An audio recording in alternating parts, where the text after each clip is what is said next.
नमस्कार दोस्तों, आज मैं आपके सामने लेकर आई हूँ उत्तराखंड की एक बहुत ही लोकप्रिय लोक कथा काफल पाको मैनी चाखो।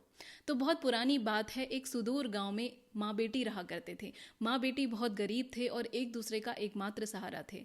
माँ किसी तरीके से मेहनत करके एक दूसरे की गुजर बसर किया करती थी। गर्मियों में जब जंगल में काफल आते थे तो माँ काफल तोड़ के लाती थी और उन्हें बेचकर थोड़े से पैसे कमाती थी। तो एक बार गर्मियों के मौसम में माँ जंगल गई, वहां से बहुत सारे काफल तोड़ के लाई और काफलों की टोकरी को घर के आंगन में बाहर धूप में रख दिया। लाल लाल रसीले रसीले काफलों को देखकर बेटी की इच्छा हुई कि वो भी थोड़े से काफल खाए। तो उसने अपनी माँ से कहा कि माँ, क्या मैं थोड़े से काफल खा सकती हूँ? तो माँ ने कहा, बेटी ये हमारी गुजर बसर है, इसे अगर हम खा लेंगे तो हम पैसे कैसे कमाएंगे? तो बेटी ने अपनी माँ की बात मानी और कहा कि ठीक है माँ, मैं नहीं खाऊंगी। अब माँ खेत में जाकर काम करने लगी।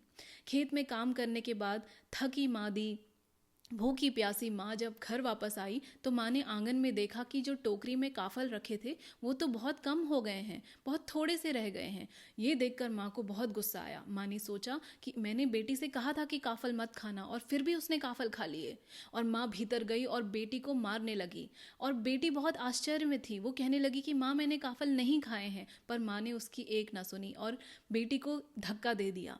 बेटी का सर दीवार में जा गिरा और बेटी की वहीं मृत्यु हो गई। बेटी का मृत शरीर देखकर माँ को एहसास हुआ कि अरे ये मैंने क्या कर दिया, थोड़े से काफिलों के लिए मैंने अपनी बेटी को मौत के घाट उतार दिया। और माँ बहुत रोने लगी। और थोड़ी देर बाद जब माँ का गुस्सा शांत हुआ तो माँ को एहसास हुआ कि अरे काफल तो मैंने बाहर धूप में रखे थे और धूप में रखने की वजह से काफलों का पानी उड़ गया था और उसकी वजह से काफल कम हो गए थे।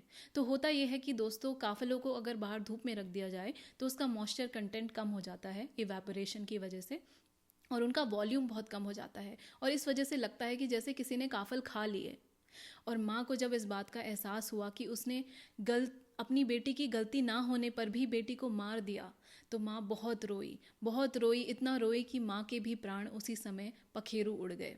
और ऐसा कहा जाता है कि ये दो माँ बेटी बाद में पक्षी बन गए। और आज भी जंगलों में जब गर्मियों में काफल पकते हैं तो एक तरफ से एक पक्षी कहता है, काफल पाको मैनी चाखो, काफल पाको मैनी चाखो। मतलब काफल पक गए पर मैंने नहीं चखे, मेरा विश्वास करो मैंने काफल नहीं चखे। और वहीं उसके उत्तर में दूसरा पक्षी कहता है, पुरपुतई पुरपुर, पुरपुतई पुरपुर। मतलब हाँ बेटी, पूरे हैं, मैंने विश्वास कर लिया, पूरे हैं। मतलब बेटी, मैंने तेरी बात का विश्वास कर लिया कि तूने काफल नहीं खाए और काफल पूरे हैं। तो दोस्तों, ये थी हमारी कुमाऊनी लोक कथा काफल पाको मैनी चाखो। अगर आपको ऐसी ही उत्तराखंड से जुड़ी और कहानियाँ किस्से सुनने हैं तो कृपया हमारे चैनल प्रवासी उत्तराखंडी को फॉलो करें।